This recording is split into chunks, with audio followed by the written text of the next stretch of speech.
Ebu Hureyre radıyallahu anh rivayet etmiştir ki, Peygamber sallallahu aleyhi ve sellem demiştir. İnsanın oynaqlarından hər biri üçün hər gün bir sədəqə vardır. İki nəfər arasında ədalətlə hökm verməyin sədəqədir. Bir adama öz miniyinə minməkdə yardım etməyin və ya onun əşyasını qaldırıb miniyinin üzərinə qoymağın sədəqədir. Gözəl söz deməyin sədəqədir. Namaz qılmağa getdikdə attığın hər bir addımın sədəqədir. Əziyyət verən şeyi yoldan kənar etməyin sədəqədir. Bu hədisi İmam Buxari və Müslim rahimehumullah öz səhihlərində rivayet etmişlər. İmam Buxarinin Əl-Ədəbül Mufrad əsərində rivayet etdiyi hədisdə İbn Abbas radiyallahu anhuma insan bədənindəki oynaqların, yaxud sümüklərin və ya əzaların 360 olduğunu xəbər vermişdi. Bu o deməkdir ki, adam hər gün bu əzalar sayəsində kifayət qədər savab qazana bilər.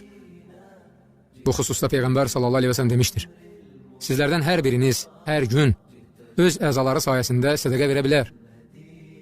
Hər Subhanallah demək sədəqədir. Hər Elhamdülillah demək sədəqədir. Hər La ilahe illallah demək sədəqədir. Hər Allahu Ekber demək sədəqədir. Yaxşı işlər görməyi əmr etmək sədəqədir.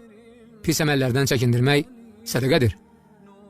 Duha çağında qılınan 2 rükət namaz isə bunların hamısını əvəz edir.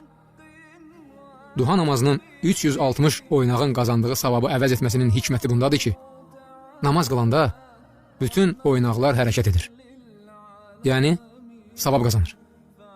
Diqqət edin, bu hədisdə Peyğəmbər sallallahu aleyhi ve sellem 2 rükət duha namazının o əzalarla verilən sədəqəni, yəni 360 sədəqəni əvəz etdiyini bildirir. Bu rəvayətdən aydın olur ki, mömin adamın davamlı olaraq duha namazı qılması müstəhəb əməllərdəndir. Bu namazı 2 və daha çox rükət qılmaq caizdir.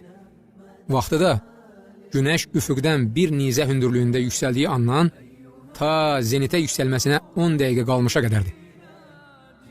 Bu namazın fəziləti barədə varid olmuş hədislərin birində rivayet edilir ki, Ebu Hureyre radiyallahu anh demişdir. Ən əziz dostum Rasulullah sallallahu aleyhi ve sellem mənə 3 şeyi nəsiyyət etmişdir ki, mən ölənə də onları tərk edən deyiləm. Hər ayın 3 gününü oruç tutmaq, duha namazını qılmaq və bir də vitr namazını qılmaq.